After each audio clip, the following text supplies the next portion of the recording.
So welcome everybody to this latest video on 162 Maths, and in this video we'll be going over some GCSE Maths higher ratio and proportion past exam questions. Now as always I'll include a copy of the questions that we go through in this video for you to have a attempt at before watching this video to see what you can and can't do, and all you need to do to access those questions is click on the link in the description below. So let's get straight into these ratio and proportion questions at higher GCSE level. So looking at question 1, it says the pressure in a tyre is 30 pounds per square inch. Convert the pressure into kilograms per square centimetre, and we've been given the conversions of pounds to kilograms and 1 inch to centimetres. So looking at this first, let's first of all write down what we've got to convert. So we've got 30 pounds per square inch. Now what I'll do is write that first as a fraction. So I'm writing it as 30 over 1. Now the top unit is in pounds and the bottom one is in square inches. Now to convert the pounds into kilograms, I'm going to use this conversion. So I multiply by 0.45 and that gives me a value of 13.5 kilograms. Now to convert square inches into centimetres, well, first thing I need to look at is if I actually draw a square, or what resembles a square, and that's 1 inch and that's 1 inch, giving me a total area of 1 square inch. Now what I then want to do is I want to convert those lengths into centimetres. Now I've been told that 1 inch equals 2.54 centimetres, so that's going to be 2.54 centimetres, and that's going to be 2.54 centimetres. So then working out the area, that's going to be 2.54 squared. So then what I then need to do is multiply 1 by 2.54 squared, and if I leave that as a power, so it's going to be 2.54 squared, and that's in square centimetres. So then all that's left for me to do is then work out what 13.5 divided by 2.54 squared is going to be, and if I type that into my calculator I get an answer of 2.1, and that's kilograms per centimetre squared. Then moving on to question 2, it says x kilometers per hour equals y miles per hour. Use 8 kilometers per hour equals 5 miles per hour to write a formula for y in terms of x. Well, first things first, let's start by writing this as x over y, and that's going to equal 8 over 5. Then with this, all I then need to do is basically just cross multiply, in which I get 5x equals 8y. Now the question wants y the subject, so I need to get the 8 over to the other side, so it's going to be 5x over 8 equals y. So then just write down the answer as 5x over 8. Now alternately you could write 5/8 with an x on the side, so that would be absolutely fine. Then moving on to question 3, it says that Ralph has an iron. He models the base as a rectangle joined by a trapezium. The iron applies a force of 25 newtons and that pressure equals force over area. Work out the pressure using Ralph's model. So we know that the force is 25, so I can write F equals 25. I'm just going to put a little bubble around that because that is my numerator done.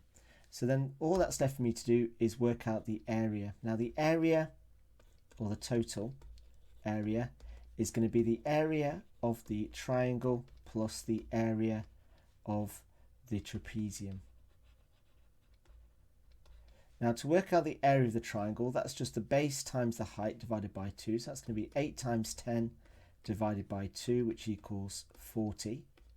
Then to work out the area of the trapezium, well, I'm going to be using the formula of a plus b times h divided by 2. So my a and b are the two parallel sides, so that's 10 plus 13. And I'm going to multiply that by the height, which is 12, and divide that all by 2. And if I do that, I get an area of 138. So then the total area is where I add these two numbers up. So the total area is going to be 178. So then substituting those numbers into the formula, I can then work out the pressure. So P equals, and it's going to be 25 over 178, and that on the calculator gives me a value of 0.14, so it's going to be 0.14. Then for 3b, it says that the actual pressure is the actual pressure greater, equal or less than your answer in part A, and it says tick one box. Well, the question that we need to put is that the answer is going to be less than, and the reason for that is because Rolf's model of the area is actually smaller than the actual area of the iron. So we just need to write something along those lines in the fact that you should be dividing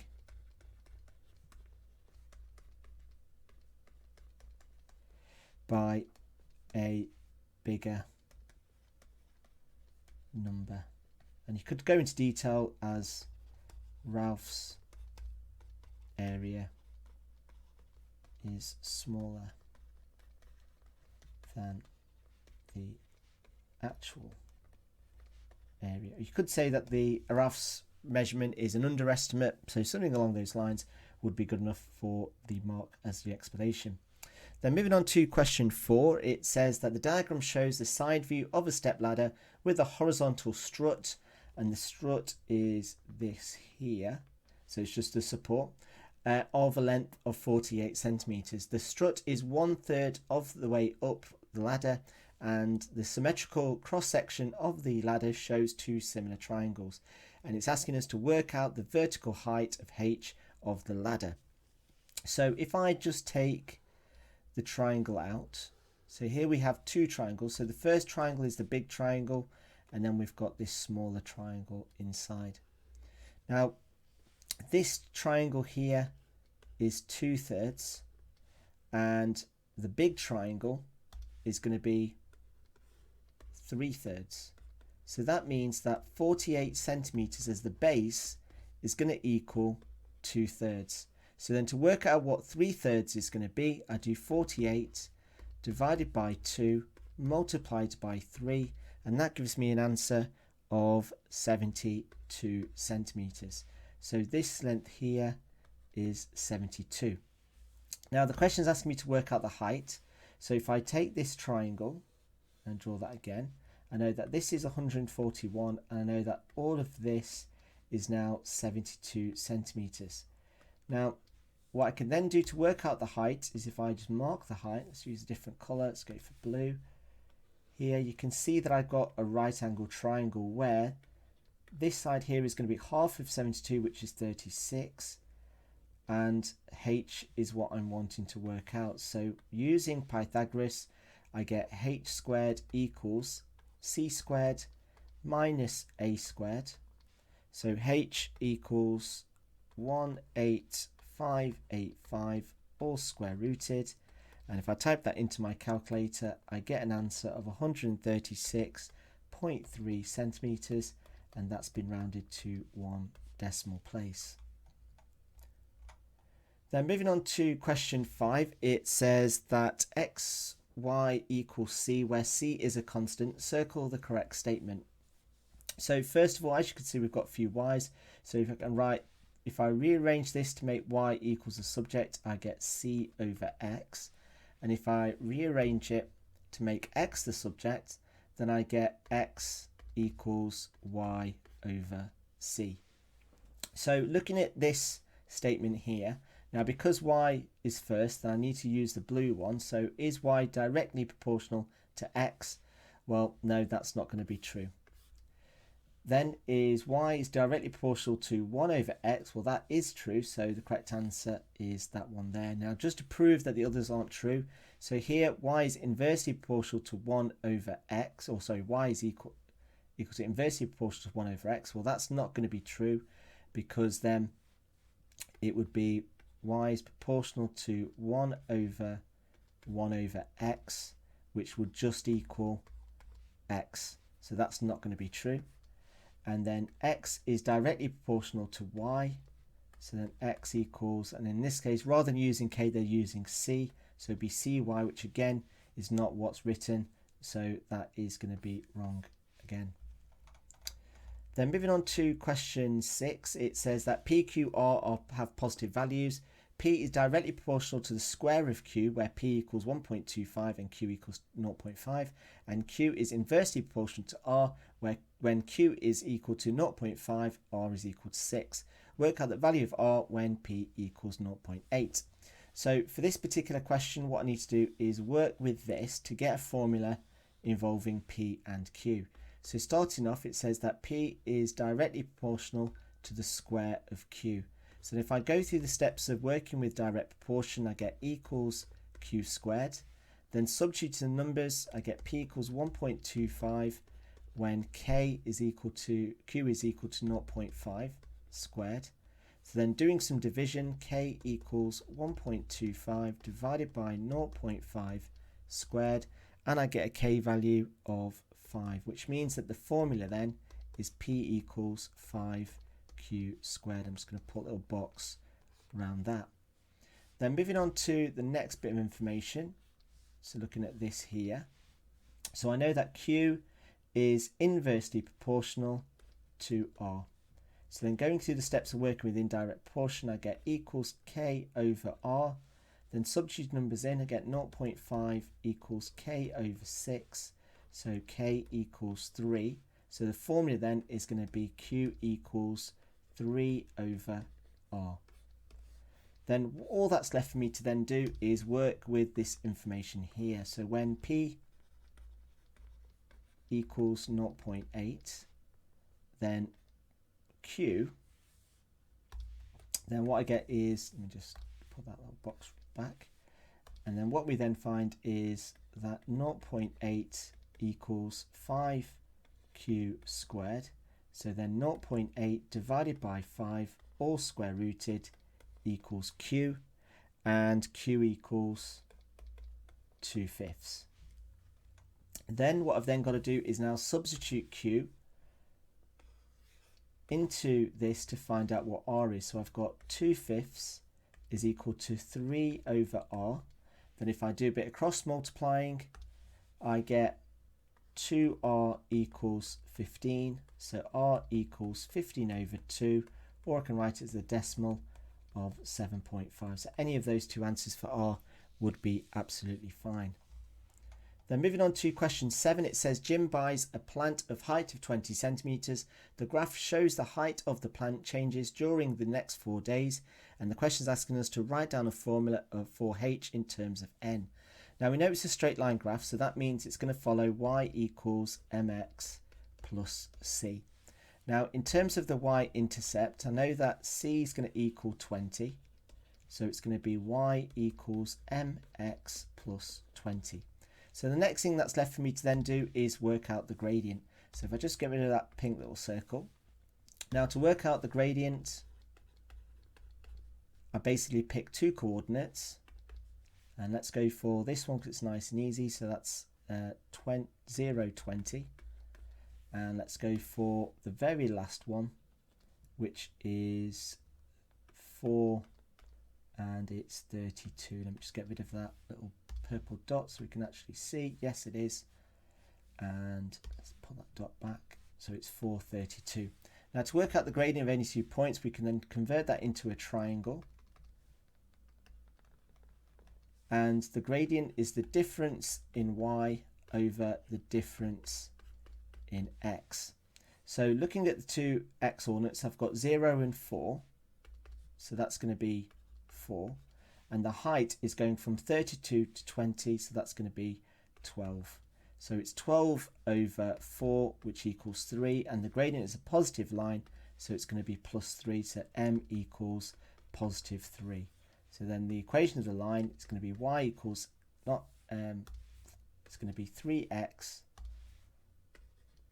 plus 20, but in this case, our x is n, so it's going to be 3n plus 20.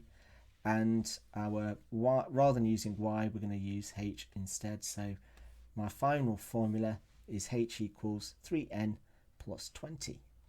Now moving on to question 8, it says liquid is leaking out of a container. The graph shows the depth of the liquid for 60 seconds.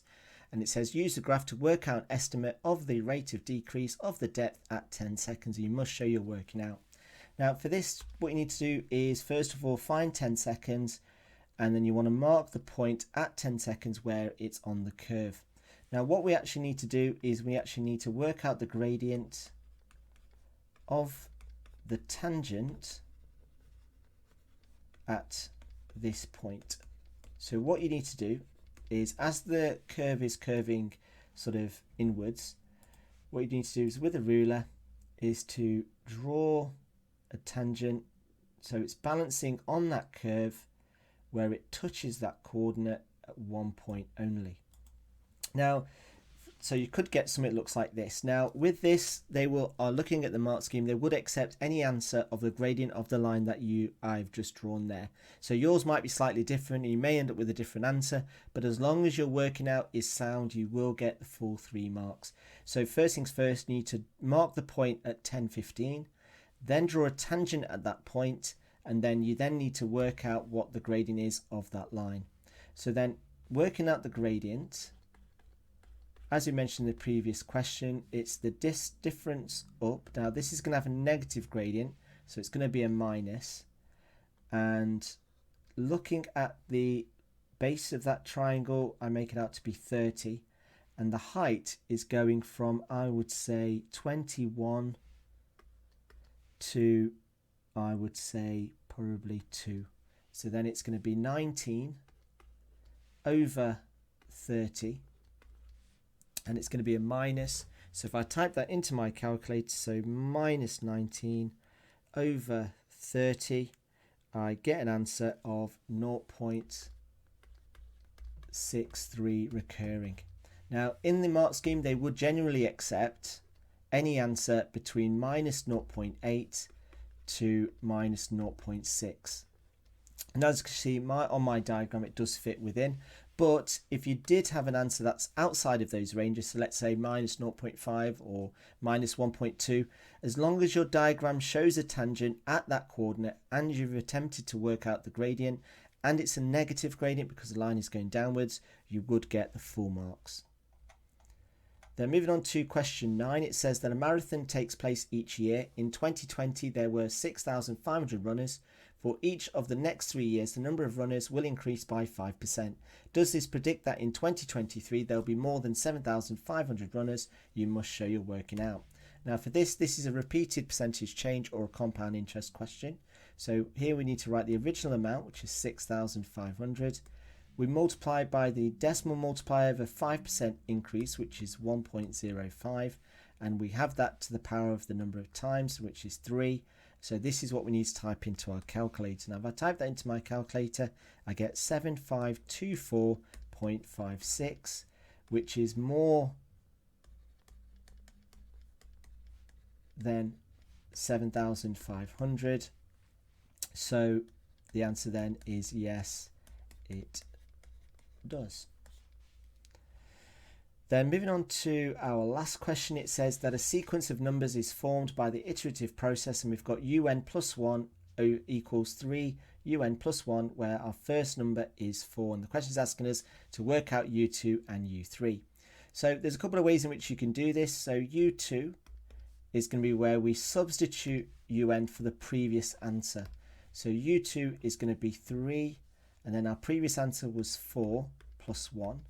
And if I type that into my calculator, I get 3/5, or as a decimal, it's 0.6. So it's going to be 3/5 or 0.6, whichever you prefer to write. Then for u3, it's going to be 3 over my previous answer, which was 0.6 plus 1. And if I type that into my calculator, it gives me 15 over 8, or it's 1.875. So I can either write 15 over 8 or 1.875, and there's my answer for there. Now if I wanted to use a calculator, I'm going to show you I can do this on a calculator, but this could have been a non-calculator or a calculator paper. It's entirely up to you. Well, there's no indication about which one it is. If it was on a non-calculator paper, I'll probably keep it as a fraction, but again, it's entirely up to you which you prefer. So on the calculator, you just type in the first number, which is 4, press equals, then using the fraction button, you enter the formula, but then replace the un with ans plus 1. And if I press equals, that'll give me the next one, which is 0.6, as we said. Press equals again, 15 over 8, or 1.875. Now, just for the benefit of those, if you're wondering about how I'd done this if I didn't use a calculator, well, the first one is going to be this, which can easily be written as a fraction of 3 over 5. Now for the next one, we're looking at 3 over, and it'll be 3 over 5 plus 1. Now if you recognise that 3 over 5 is 0.6, that'll be 3 over 0.6 plus 1, which is 3 over 1.6. Then if I multiply both numbers by 10, I'd get 30 over 16, which is 15 over 8. So just another way you can see how you can do this question if it was on a non-calculator paper.